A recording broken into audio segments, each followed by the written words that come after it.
J'y viens votre arrêté de ma déportation, au cas j'y vois que l'on retiendra tous de mes papiers qui auront des rapports avec le goût de personne à laquelle j'ai trouvé doux de consacrer mes soins et ma vie.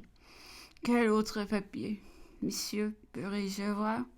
Je veux donc dire que je serai libre d'emporter tous les autres.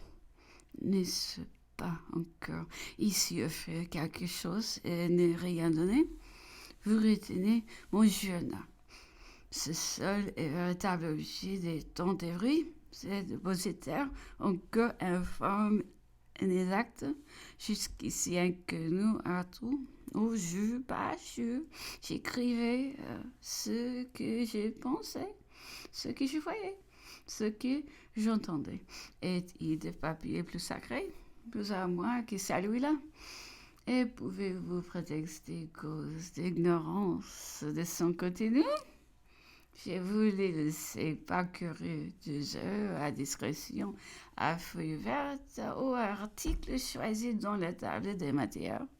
Ne deviendriez-vous pas responsable de la tournure que vous aurez donnée de l'aveu que vous en aurez fait faire? N'aurez-vous peut-être pas à vous justifier de l'idée très fausse que vous en aurez présentée sans doute à vos ministres? Vous me l'avez dit, un journal politique, je n'avais pas le droit, ajoutez-vous dans la situation où je me trouvais, de tenir registre de ce que disait l'empereur Napoléon.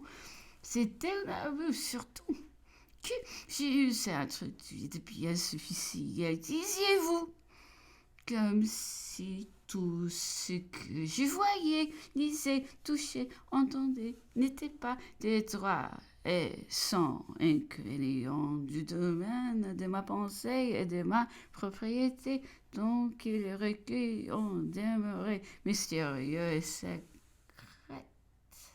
Soupçonnerait-on de pareils principes visés au sein des idées libérales d'Angleterre? Ne reconnaîtrait-on pas bien plutôt les maximes odieuses de la police du continent?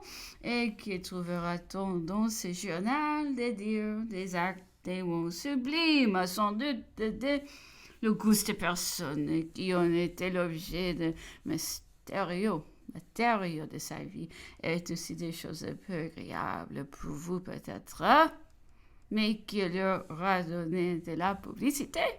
Ne devait-ce pas être retouché, ne pouvait-ce pas être changé, altéré, rectifié, qui l'aura empêché? Ce n'est pas du reste, monsieur, que rien de ce qui arrive aujourd'hui puisse d'ailleurs me porter jamais à dire ce qui vous concerne autrement que ce que je penserais, ce que je croyais vrai.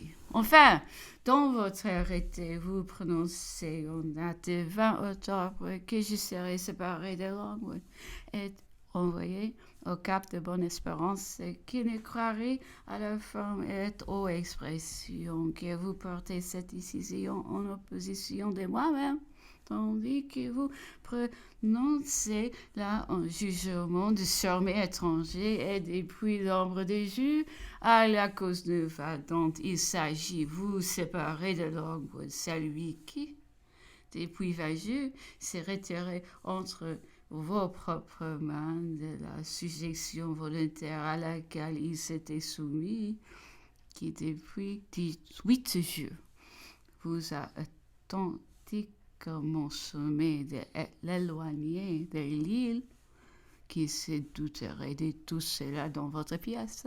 Une lettre de vous accompagne, me laissant le choix de me soumettre à ce jugement ou de retourner à Longwood. Mais si je cédais à la part de bonheur que vous me présentez, je vous laisserai triomphant et laquelle maître de mes papiers les plus secrets. Je serai de nouveau votre captif, soumis encore au même fruit, au même saisie, au même enlèvement quand cela vous plairait. Non, monsieur, Je n'ai point de choix à faire. Je n'ai qu'à vous répéter désormais toujours les mêmes choses. Remplissez les lois vis-à-vis de moi. Si je suis coupable, faites-moi juger. Si je ne le suis point, rendez-moi à la liberté. Si mes papiers sont étrangers à cette affaire, rendez-le-moi. Si vous le croyez susceptible d'examen grave, envoyez-le à vos ministres et faites-moi suivre avec eux. C'est plus la santé de mon fils et la mienne demandant impérieusement de se trouver au sein de toutes les ressources. Je vous implore de nous renvoyer en Angleterre. Rien n'était plus simple et pourtant rien ne s'est plus compliqué. Venons, vous objecteriez vos instructions. Elles n'ont pu prévoir ces cas particuliers. Vos incertitudes de même m'éprouvant qu'elles ne sont ni précises ni claires. Vous avez d'abord eu me garder dans l'île au secret, séparé de Longwood. Vous ne croyez pas devoir m'envoyer au Cap. Vous tordez ici la lettre de vos instructions pour en faire sortir un résultat forcé, mais craignez d'être responsable au ministre de les avoir mal saisis. Est à moi d'avoir violé la loi en ma personne. Craignez que la plupart de ces mesures ne se trouvant à la fin des actes vexatoires et arbitraires. J'ignore quel droit, quel vécu vos lois pouvant ménager, mais heureusement je peux dormir sur mon ignorance. Je sais quel veillons pour moi. Vous croyez-vous quitte quand je serai au Cap séparé de mes papiers, que vous retenez près de vous? Mais si je demeure captif dans ce nouvel endroit, les vents reporteront ici mon dilemme et mes plaintes sur les tourments moraux que vous aurez écus et les souffrances du cœur que vous aurez épurées, car ce sera vous qui m'y retiendrez, ou par vos ordres directs, ou par vos instructions secrètes. On ne saurait lever des scellés qu'en présence de celui qui, intéressé, me ferez-vous revenir du Cap pour les lever ici? Mériteriez-vous au Cap jusqu'à ce que l'ordre vienne de les envoyer en Angleterre? Ou tout cela vous mènera-t-il? Est-il est encore un moyen si simple qui arrangerait tout?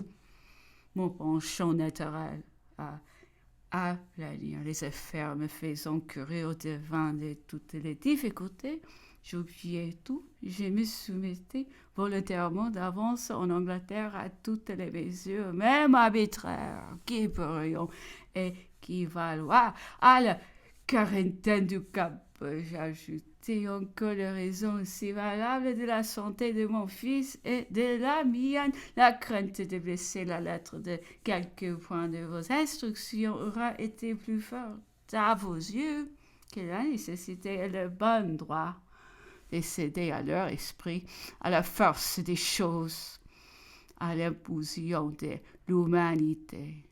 Il en est encore, monsieur, rendez-vous à ce que je suscite. Je croirais que ce dernier sentiment, l'humanité, vous aura décidé et je croirais vous devoir quelque chose de la double réclamation des papiers par Longwood et par moi. Ne saurait être une difficulté excusable. On vous demandera quel pas avez-vous fait pour la lever? Voulez-vous que j'écrive moi-même à ce sujet 3 mots suffiront pour nous mettre indoutablement d'accord.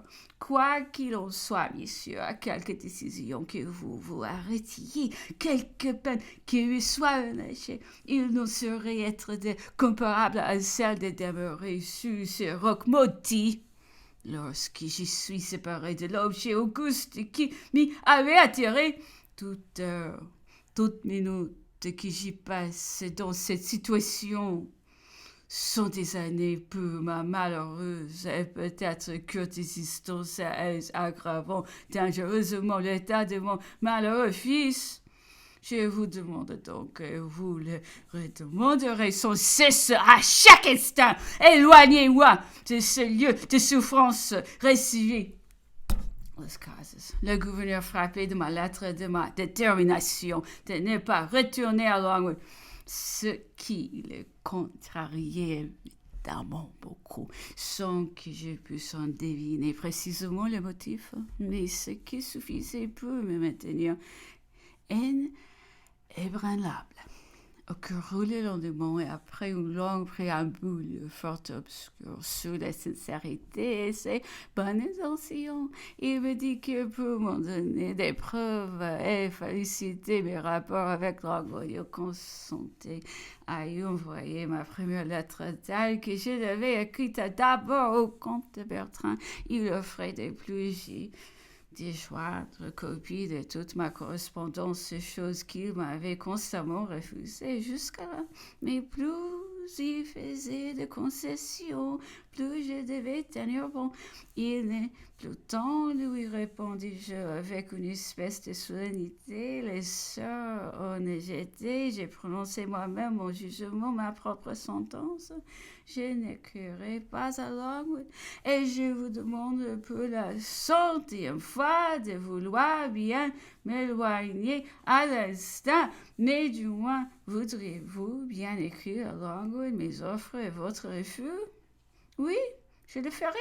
Et il partit extrêmement déconcerté, nous faisant entendre peu dernière tentative que nous ne pourrions faire voir la question de transport, qu'il ne pouvait dire quand et qu'il n'avait point de médecin à bord, ce qui serait un bien grave inconvénient à l'état de mon fils.